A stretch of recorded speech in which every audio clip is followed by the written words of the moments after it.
Class 7 बेटा science का जो आपका मिड टर्म का पेपर है। पहले जो मैंने पेपर अपलोड किए थे अल्हम्दुलिल्लाह उसी में से ही आए हैं। तो इंशाल्लाह से ये भी पेपर आपका सारा इसी में से ही आएगा। चारों के चारों वर्जन एक ही वीडियो के अंदर है। अगर आप ये वीडियो देखते हैं तो आपको कोई और वीडियो देखने की ज़रूरत नहीं पड़ेगी। ठीक है, तो आपने बेटा चैनल को सब्सक्राइब करना है जल्दी से, और वीडियो को आपने लाइक भी करना है। ठीक है, तो चले स्टार्ट करते हैं जी। सबसे पहले इसके एमसीक्यूज़ मैं आपको लगवा देता हूँ, उसके बाद नेक्स्ट जो है वो इसका इंशाइया हम लोग जो है वो देखेंगे। ठीक है जी, सबसे पहला हमारे पास एमसीक्यू, तो सबसे पहला एमसीक्यूज़ है हमारे पास, इसका आंसर आएगा हमारे पास ये वाला, खुराक ज़ख़ीरा करना। सवाल नंबर 2 है, आम के दरख्त में पानी के कुदरती तौर पर ऊपर चढ़ने की वजह है, तो इसका आंसर आएगा ट्रांसपायरेशन। सवाल नंबर 3 है, एरोबिक रेस्पिरेशन और एनारोबिक रेस्पिरेशन में क्या चीज़ मुश्तरक है, तो इसका आंसर आएगा ग्लूकोज। सवाल नंबर 4 है, मुतज़िल में से कौन सी बीमारी वायरस से फैलती है, तो इसका आंसर आएगा कोविड-19 यानी कि कोरोना वायरस। अच्छा, इसके बाद सवाल नंबर 5 है, एटम का मुस्बत चार्जशुदा पार्टिकल है, तो इसका आंसर आएगा प्रोटॉन। सवाल नंबर 6 है, आगे हमारे पास कीमी तब्दीली की शिनाख्त करें, तो इसका आंसर आएगा कागज़ का जलना। सवाल नंबर 7, केमिकल बॉन्ड के ज़रिए एटम की स्टेबिलिटी कैसे हासिल की जाती है, तो इसका आंसर आएगा हमारे पास ये वाला, वैलेंस इलेक्ट्रॉन के इश्तराक से। सवाल नंबर 8 है, कार्बोनेटेड मशरूबात में कार्बन डाइऑक्साइड पानी में किसकी वजह से हल होती है, तो इसका आंसर आएगा सॉल्युबिलिटी। सवाल नंबर 9 है आगे, सवाल नंबर 9 है, किसी ऑब्जेक्टिव की स्पीड मालूम करने का फार्मूला है, तो इसका आंसर आएगा हमारे पास v/t।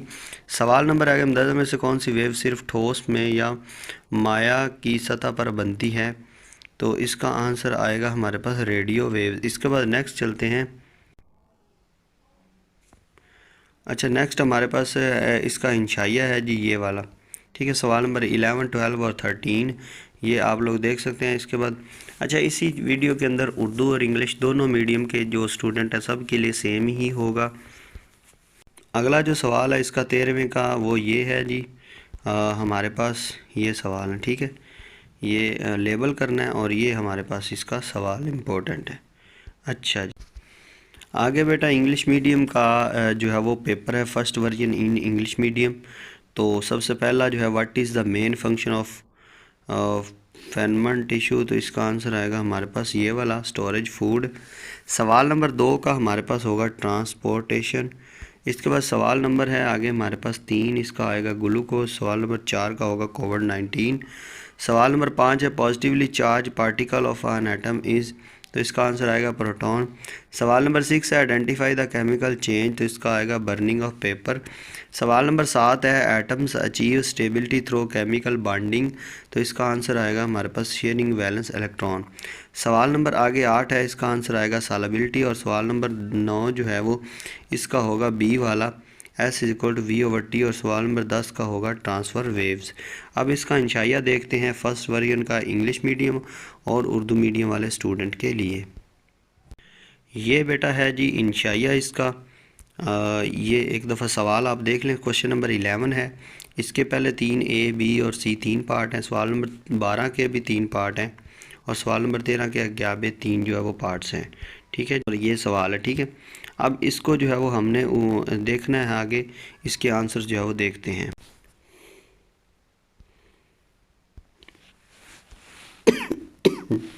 अच्छा, सवाल नंबर है आगे 12, इसका इंग्लिश मीडियम पार्ट ये वाला। ठीक है जी, ये इंग्लिश मीडियम है, ये इंग्लिश मीडियम है, ये उर्दू मीडियम।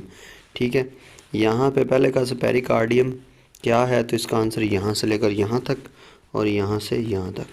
इसके बाद नेक्स्ट सवाल है, खून के प्लाज्मा की फिजिक्स क्लास से कौन सी कंपोजिशन है, तो इसका आंसर है ये वाला, ये उर्दू मीडियम और ये इंग्लिश मीडियम के लिए। आगे आर्टरीज़ और वेन में खून की बहाव की सिमत, तो ये देखते हैं नेक्स्ट।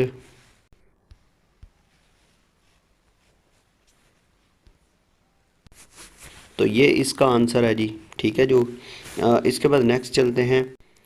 आगे है जी सवाल नंबर 12, सॉल्युबिलिटी की तारीफ़ करें, तो इसका आंसर यहाँ से लेकर यहाँ तक किसी ख़ास दर्जा हरारत पर 100 ग्राम सॉल्वेंट को हल करने के लिए सल्यूट की ज़्यादा से ज़्यादा मकदार सॉल्वेंट सल्यूट की सॉल्युबिलिटी कहा जाता है।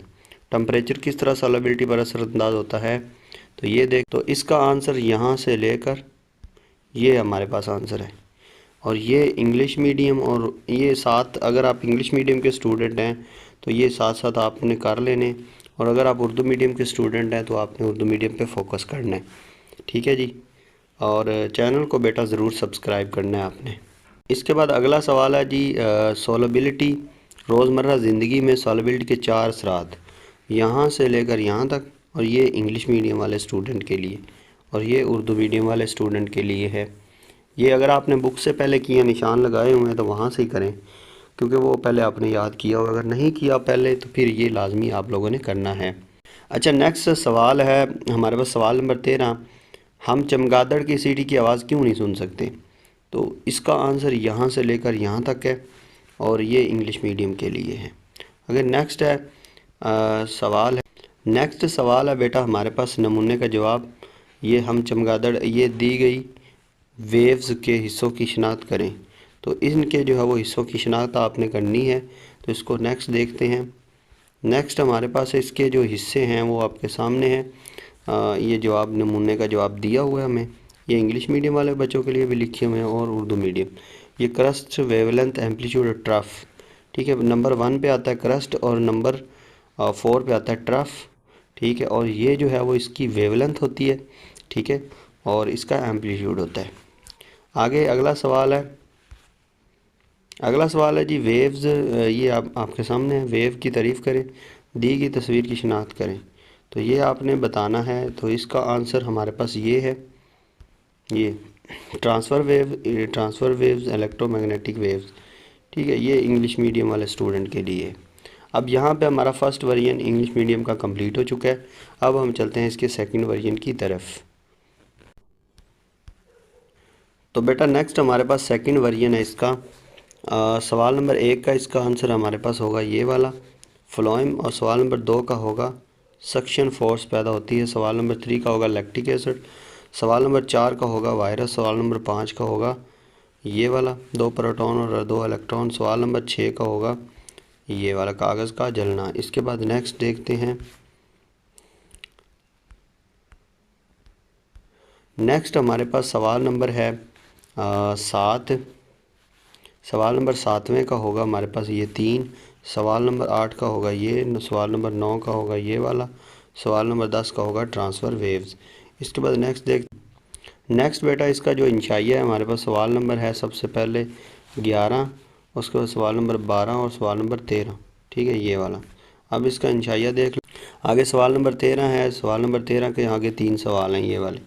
ठीक है, अब इसका इंग्लिश मीडियम पार्ट MCQ देख के उसके बाद इसका इंशाइया जो है वो करेंगे। तो चलें स्टार्ट करते हैं।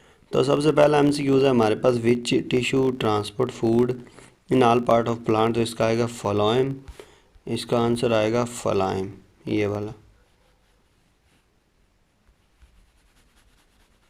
तो इसका आंसर बनेगा ये। सवाल नंबर 2 का हमारे पास होगा ये, डेवलपिंग सक्शन फोर्स। सवाल नंबर 3 है, which of the following acid is product of anaerobic respiration. तो इसका आएगा लैक्टिक एसिड। सवाल नंबर 4 का होगा वायरस। सवाल नंबर 5 का होगा हमारे पास ये वाला। सवाल नंबर 6 का होगा ये वाला। इसके बाद नेक्स्ट चलते हैं। सवाल नंबर है आगे, सवाल नंबर 7 है, 7वें का होगा हमारे पास 3। और सवाल नंबर 8 का होगा at which temperature solubility of sugar water will be maximum. तो इसका आएगा 60 डिग्री। सवाल नंबर 9 है, which formula can be from the given. तो इसका आंसर आएगा हमारे पास ये वाला। सवाल नंबर आगे 10 का होगा ये वाला। अब चलते हैं इसका इंशाइया देखते हैं। आगे इसका इंशाइया बेटा सवाल नंबर 11 है। सवाल नंबर 11 के आगे 3 पार्ट्स हैं, सबसे पहला, दूसरा और तीसरा पार्ट। ठीक है, सवाल नंबर 12 है, आगे इसके 3 पार्ट हैं। सवाल नंबर 13 के आगे 3 पार्ट हैं। ठीक है, ये वाले। अब इसका आंसर्स देखते हैं एक दफ़ा। सबसे जो पहला सवाल है, खून की तरकीब क्या है। तो खून का 55% प्लाज्मा और 45% पर खून के खुलियात पर मुश्तमिल है। ये उर्दू मीडियम और ये इंग्लिश मीडियम वाले स्टूडेंट के लिए यहाँ पे है। सवाल नंबर आगे, आर्टरीज़ और वेन के दरमियान फ़र्क है। तो ये आर्टरी और वेन के दरमियान फ़र्क लिखा हुआ है इंग्लिश मीडियम और उर्दू मीडियम वाले स्टूडेंट के लिए। इसके बाद नेक्स्ट सवाल है जी,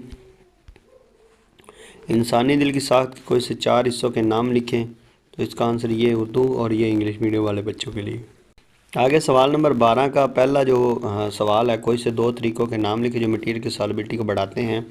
तो इसका आंसर सोल्यूशन का एलाना, सल्यूट के ज़रात का साइज़ और टेम्परेचर। इसके बाद प्रेशर सॉलिबिलिटी को कैसे मुतासर करता है। इसका आंसर यहाँ से लेकर यहाँ तक होगा। प्रेशर माया सॉल्वेंट्स में कैसी सल्यूट की सादा सॉलिबिलिटी को मुतासर करता है। कार्बन डाइऑक्साइड वाटर में हल होती है। तो ये इसका आंसर, ये इंग्लिश मीडियम और ये इधर उर्दू मीडियम। ठीक है, ये आपने करना है। इसके बाद नेक्स्ट चलते सवाल नंबर आगे है 12 इंडस्ट्रीज़ में सॉलिबिलिटी के कोई से 5 इतलाक़ लिखें। तो इसका आंसर हमारे पास ये है। ठीक है जी, इतलाक़ इसके 5 आपने लिखने हैं। ये उर्दू मीडियम वाले बच्चों के लिए हैं और ये इंग्लिश मीडियम वाले बच्चों के लिए हैं। ये बेटा आपने करनी है। इसके बाद नेक्स्ट चलते हैं इसके सवाल नंबर 13 की तरफ। सवाल नंबर 13 है वेव्स की फ्रीक्वेंसी और वेवलेंथ की तारीफ़ करें। तो वेवलेंथ वो लगातार वेव के कंप्रेशन और रेयर फंक्शन के मरकज़ के दरमियान फासला होता है। ठीक है, ये इंग्लिश मीडियम वाले बच्चों के लिए भी लिखा हुआ है। और ये आगे फ्रीक्वेंसी की डेफिनेशन, ये फ्रीक्वेंसी की डेफिनेशन। आगे अगला सवाल, आवाज़ की पिच और लाउडनेस में फ़र्क लिखें। यहाँ पे इसका आंसर आपके सामने है। जब एक चीज़ जब किसी कम फ्रीक्वेंसी से वाइब्रेट करती है तो कम पिच वाली आवाज़ पैदा होती है। फ्रीक्वेंसी में इजाफे से आवाज़ की पिच में इजाफा होता है। अब नीचे, जबकि आवाज़ की लाउडनेस का अनुसार वाइब्रेशन के एम्पलीट्यूड पर होता है। जबकि एम्पलीट्यूड ज़्यादा हो तो लाउडनेस ज़्यादा होगी और अगर एम्पलीट्यूड कम हो तो लाउडनेस कम होगी। ये इंग्लिश मीडियम वाले बच्चों के लिए भी लिखा हुआ है। अच्छा, नेक्स्ट चल अगला सवाल है जी हमारे पास। सबसे पहले आसमानी बिजली के घर चमक के बाद क्यों ज़मीन पर पहुंचती है। तो इसका आंसर हमारे पास ये है, बिजली की चमक और गरज तवानाई के अखराज की वजह से। यहाँ से लेकर यहाँ तक इसका आंसर, और ये इसका आंसर है। तो ये थे जी आपके पहले 2 वर्जन।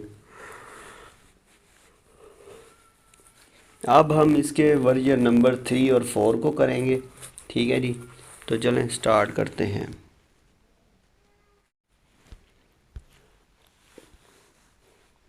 तो बेटा नेक्स्ट जो है वो वर्जन नंबर हमारे पास 3 है। ठीक है, वर्जन नंबर 3 को हम कंप्लीट सॉल्व करेंगे। पहले हमने 2 वर्जन उर्दू मीडियम और इंग्लिश मीडियम वाले बच्चों के लिए किए हैं। तो अब जो है वो वर्जन नंबर 3 और 4 इसके कंप्लीट करेंगे। ठीक है, सबसे पहले MCQ लगवा देता हूँ। सबसे पहले का आएगा हमारे पास फ्लोएम। सवाल नंबर 2 है ट्रांसपरेशन पौधों में पानी के कुदरती, तो इसका आएगा सक्शन फोर्स। सवाल नंबर 3 का होगा लैक्टिक एसिड। सवाल नंबर 4 का होगा वायरस। इसके बाद नेक्स्ट चलते हैं। नेक्स्ट बेटा सवाल नंबर है हमारे पास 5, 5वें का होगा बी वाला। सवाल नंबर 6 का होगा सी वाला। सवाल नंबर 7 का होगा हमारे पास ये सी वाला 3। सवाल नंबर 8 का होगा ये डी वाला 60 डिग्री। सवाल नंबर 9 का होगा ये डी वाला। सवाल नंबर 10 का होगा हमारे पास ट्रांसवर्स। इसके बाद नेक्स्ट है नेक्स्ट हमारे पास सवाल नंबर 11 है खून की तरकीब, ये वाला। ठीक है, आर्टरीज़ और वेंस के दरमियान फ़र्क और इंसानी दिल की साख्त बयान करे कोई से 4।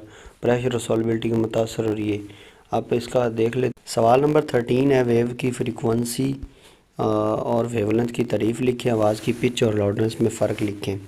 आसमानी बिजली की गर्ज और चमक के बाद क्यों ज़मीन पर पहुंचती है ये। इसके बाद नेक्स्ट चलते हैं। अब इसके इंग्लिश मीडियम के जो है वो एक MCQs हैं एक दफ़ा, फिर हम इसका इंशाइया जो है वो देखते हैं।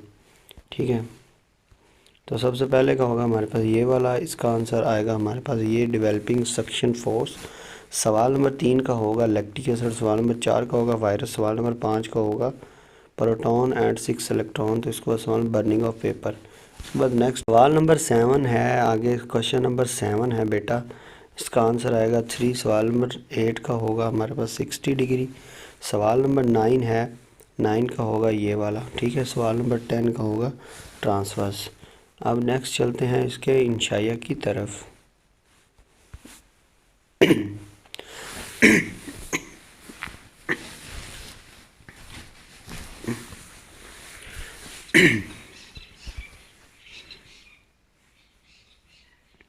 अब इसका इंशाइया है जी हमारे पास सवाल।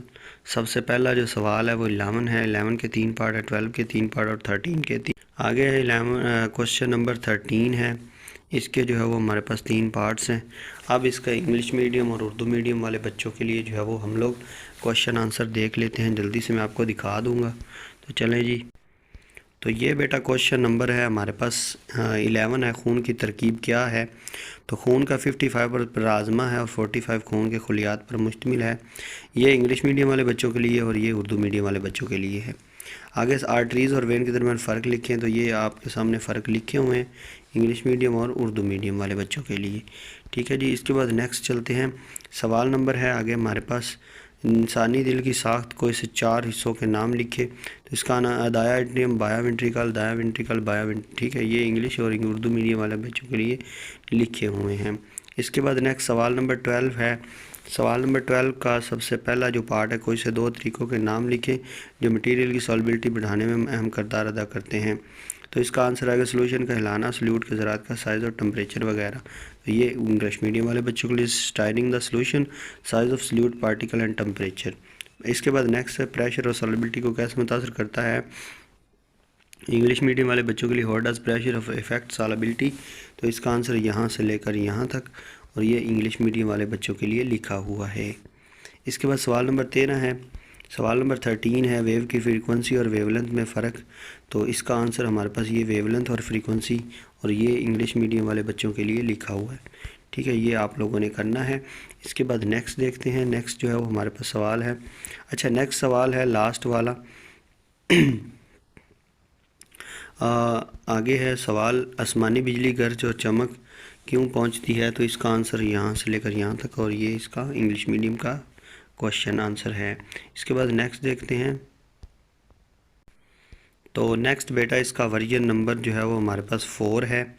अब ये इंग्लिश मीडियम पहले उर्दू मीडियम वाले बच्चों के लिए होगा, फिर इंग्लिश मीडियम वाले बच्चों के लिए, और लास्ट में जो क्वेश्चन आंसर होंगे वो दोनों के लिए सेम होंगे। ठीक है, तो सबसे पहला एमसीक्यू इसका आंसर आएगा फ्लोएम, और इसके बाद सवाल नंबर 2 है, दूसरे का होगा हमारे पास बी वाला। इसके बाद नेक्स्ट चलते हैं सवाल। नेक्स्ट सवाल नंबर 3 है एरोबिक रेस्पिरेशन वाला, तो इसका आंसर आएगा बी वाला। सवाल नंबर 4 का होगा सी वाला। सवाल नंबर 5 का होगा बी वाला प्रोटॉन। सवाल नंबर 6 का होगा हमारे पास लोहे का जंग लगना। सवाल नंबर 7 का होगा हमारे पास वैलेंस इलेक्ट्रॉन के इश्तराक। सवाल नंबर 8 का होगा सॉलिबिलिटी। इसके बाद नेक्स्ट सवाल नंबर 8 है हमारे पास, इसका होगा सॉलिबिलिटी, और सवाल नंबर आगे 8 है। इसके बाद 9 है, 9वें का होगा हमारे पास S=V_T, इसका डी वाला, और सवाल नंबर 10 का होगा ट्रांसवर्स। इसके बाद नेक्स्ट चलते हैं जी। ये यहाँ पे लिखा हुआ है जी सवाल नंबर जो है हमारे पास 10वें का होगा ये वाला, और 9वें का होगा 10वें का होगा ये, और 9वें का ये वाला। इसके बाद नेक्स्ट सवाल नंबर 11 है। 11 के 3 पार्ट्स हैं, 12 के भी 3 पार्ट्स हैं। आगे जो है वो बाकी जो 13 क्वेश्चन है उसके भी 3 जो है वो पार्ट्स लिखे हुए हैं। ठीक है, 2 पार्ट्स ये नज़र आ रहे हैं आपको, उसके बाद तीसरा जो है वो इसका पार्ट ये वाला है। ठीक है, ये हमने पहले भी कर चुके हैं, लेकिन अब दोबारा से एक दफ़ा देख लें आप लोग। जो फर्स्ट सेकंड वर्जन 3-4 वर्जन होते हैं ना, इनमें थोड़ा बहुत ही फ़र्क होता है, इतना ज़्यादा फ़र्क नहीं होता। ठीक है, अच्छा आगे इंग्लिश मीडियम के एमसीक्यूज़ हैं। सबसे पहले का ये वाला, ये ऊपर टिक लगे भी हुए हैं। ठीक है जी, सबसे पहले का हमारे पास होगा ये फ्लोएम, और इसके बाद नेक्स्ट का होगा ट्रांसपायरेशन, और सवाल नंबर 3 का होगा ग्लूकोज। सवाल नंबर 4 का डायरिया। सवाल नंबर 5 का प्रोटॉन। सवाल नंबर 6 का रस्टिंग ऑफ आयरन। इसके बाद नेक्स्ट सवाल नंबर है आगे 7 है हमारे पास, 7वें का होगा शेयरिंग, और ये होगा सॉलिबिलिटी। सवाल नंबर 8 का होगा ये वाला। सवाल नंबर 10 का होगा ये वाला। अब नेक्स्ट इसको देखते हैं। नेक्स्ट बेटा हमारे पास इसका इंशाइया है जी। पहले 11वां सवाल है, 11वें के आगे 3 पार्ट्स हैं। सवाल नंबर 12 इसके 3 पार्ट्स। सवाल नंबर 13 के आगे 3 पार्ट्स हैं। ठीक है जी, सवाल नंबर 13 के हमारे पास ये वाले पार्ट्स नज़र आ रहे हैं आपको, इनको लेबल करना है। तो अब चलते हैं इसका इंशाइया देख लेते हैं एक दफ़ा। आगे सबसे पहले जो क्वेश्चन नंबर है हमारे पास 12 है। क्वेश्चन नंबर 12 है दिल के ऊपर और 2 खानों के नाम लिखें। तो ये आपके सामने है, इंग्लिश मीडियम और उर्दू मीडियम वाले स्टूडेंट के लिए दोनों के लिए सेम है। आगे रेस्पिरेशन की तारीफ़ करें, इसकी 2 इकसाम के नाम लिखें। तो यहाँ पे हमारे सामने है जी, और ये इंग्लिश मीडियम वाले के लिए और ये उर्दू मीडियम वाले बच्चों के लिए है। ठीक है जी, इसके बाद नेक्स्ट चलते हैं। नेक्स्ट हमारे पास जो इम्पोर्टेंट सवाल हैं, ये सबसे पहले हमारे पास है मुंतज़िल में से कोई एक का फेल लिखें। तो red blood cell, white blood cell, platelet cell, ये सब के लिखे हुए हैं। ये उर्दू मीडियम वाले बच्चों के लिए और ये इंग्लिश मीडियम वाले बच्चों के लिए। अगर आपने बुक से पहले किए हुए हैं तो वहाँ से कर लें, अगर नहीं किए तो फिर आपने ये ज़रूर करने हैं। ठीक है जी, इसके बाद नेक्स्ट है आगे सवाल नंबर 12 है, सवाल नंबर जो 12 है, इसमें सॉल्युबिलिटी की तारीफ़ करनी है आपने। तो इसका आंसर ये लिखा हुआ है, इंग्लिश में उर्दू मीडियम वाले बच्चों के लिए है और ये इंग्लिश के बच्चों के लिए, ठीक है। तो ये आप लोगों ने करना है। इसके बाद नेक्स्ट चलते हैं। नेक्स्ट सवाल है हमारे पास मोस्ट इम्पॉर्टेंट सल्यूट और सॉल्वेंट के दरमियान मिसालों की मदद से वजाहत करें। तो सल्यूट एक ऐसा सादा अमल है जो हल होता है, सॉल्वेंट है आगे। अच्छा, ये इसमें जो है वो आपने कोई से दो दो लिखने हैं, तो ये आपने अपने हिसाब से याद कर लेने हैं दो दो करके, ठीक है। इंग्लिश मीडियम के लिए और ये उर्दू मीडियम वाले बच्चों के लिए है। इसके बाद नेक्स्ट है डिल्यूट और कंसनट्रेटेड सॉल्यूशन में फ़र्क लिखें। अब ये डिल्यूट सबसे पहले उर्दू मीडियम का ये वाला लिखा हुआ है जी, एक सॉल्यूशन जिसमें सॉल्वेंट की एक ही मिकदार में हल होने वाले सॉल्यूट की निस्बतन कम मिकदार होती है, इसे डिल्यूट सॉल्यूशन या कमज़ोर सॉल्यूशन कहा जाता है। मिसाल के तौर पर 500 सेंटीमीटर क्यूब पानी में हल होने वाले 10 ग्राम चीनी सॉल्यूशन वगैरह। इसके बाद नेक्स्ट आगे ये वाला है, ठीक है जी, और ये इंग्लिश मीडियम वाले बच्चों के लिए आगे लिखा हुआ है। तो ये बेटा आप लोगों ने अच्छे तरीके से करना है। आगे है जी सवाल नंबर है हमारे पास 13। हम चमगादड़ की सीटी की आवाज़ क्यों नहीं सुन पाते? तो इसका आंसर ये है, इंसानी कान ऐसे जिस्म की आवाज़ नहीं सुन सकता जो 20 हर्ट्ज़ से कम और 20,000 हर्ट्ज़ से ज़्यादा फ्रीक्वेंसी की हो। तो इंग्लिश मीडियम वाले बच्चों के लिए भी सेम टू सेम यहाँ पे लिखा हुआ है, ये उर्दू और ये English. The human air can not here the sound of a body that is vibrating with the frequency less than 20 hertz, ठीक है। इसके बाद आगे दी गई आगे बेटा हमारे पास है दी गई वेव के हिस्सों को लेबल करें। तो ये हमारे पास हिस्से दिए गए, इसको लेबल करना है। तो ये ऊपर वाला जो होता है ये वेव का, ये मैं अगर वेव बनाऊँ, ये क्रस्ट होता है, ये ट्रफ होता है, और इसका जो डिस्टेंस होता है यहाँ से लेकर यहाँ तक का उसको हम बोलते हैं वेवलेंथ, ठीक है। और ये जो फासला होता है इसको हम बोलते हैं एम्पलीट्यूड। तो ये इंग्लिश मीडियम वाले बच्चों के लिए भी यहाँ पे लिखा हुआ है, ठीक है। दोनों के लिए सेम टू सेम आपको नज़र आ रहे हैं, ये आप लोगों ने करने हैं। इसके बाद नेक्स्ट है आगे है ये भी इम्पोर्टेंट है, वेव की तारीफ़ करें और दी गई मसवाद की इकसाम लिखें। तो आगे इसको देख लेते हैं, यहाँ पे उन्होंने सारा कुछ लिखा हुआ है इसका। तो ये हमारे पास है नमूने का जवाब इसका यहाँ पे लिखा हुआ है। वेव मादे को ट्रांसफ़र के बगैर एनर्जी को एक जगह से दूसरी जगह मुंतकिल करती है, ट्रांसफ़र वेव, ट्रांसफ़र, ठीक है, और इलेक्ट्रोमैग्नेटिक वेव्स। तो ये इसकी वेव्स हैं, ठीक हो गया जी। ये था जी आपका पेपर। मिलते हैं नेक्स्ट वीडियो में, दुआओं में याद रखिएगा। अल्लाह हाफिज़।